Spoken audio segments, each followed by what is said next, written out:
Senadora Amy Marcos, ma'am, good morning. Good morning, mayong buntag sa tanan. At kumusta na sa Bombo, Butuan? By the way, Senador Amy, gusto lang namin na malaman na sa ganon atin rin may parating doon sa ating mga kababayan, sa ating mga tagapakinig at manonood, kung meron na po bang linaw ang nangyari kay former President Rodrigo Duterte, lalong-lalo na sa ginawa ninyong hearing kahapon. Yes, kahapon, maraming naliwanagan, pero marami pa rin malabo. Malabo pagkat hindi natin maintindihan kung ano yung warrant of arrest na ginamit, kung talaga legal ito at karapat-dapat, at bakit hindi nauna, dalhin muna sa korte na Pilipino. At yung pag-aresto kay Presidente kaduda-duda, parang nananakot, paulit-ulit yung PNP, sinabi, hihilain ko yan, hihilain. Hindi naman pwedeng ganun. Tapos yung pamilya, si VP Sara, hindi papasukin, yung pamilya dapat napapasukin yan.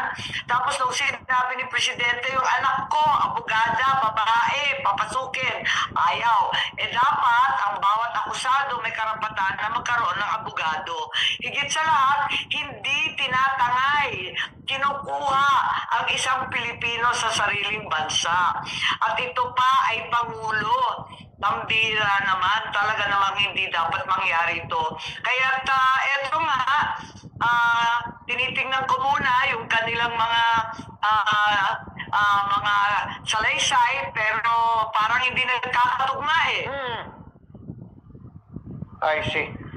So, magkakaroon pa po ba ng kasunod na hearing sa Senado tungkol sa naturang issue, Senador Amy Marcos, ma'am? At kung sakali, sila pa rin po ba ang ipapatawag ninyo o mag-imbita pa kayo ng iba pang mga personalidad?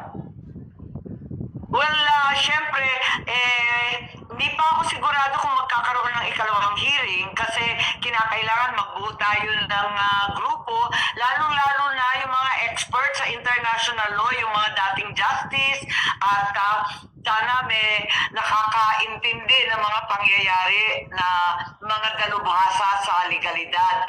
Papatulong ako kung meron magbo-volunteer dyan, malaking bagay. At syempre, yung mga dating pulis na kabisado ang patakaran sa Interpol at ICC. So, tignan natin kung makabuo ko ng mga testigo at makakatulong liwanagan ng mga pangyayari. Higit sa lahat, kung maibalik natin dito sa Pilipinas ang ating Pangulo, ang isang Pilipino, gawin natin ang lahat para maiuwi.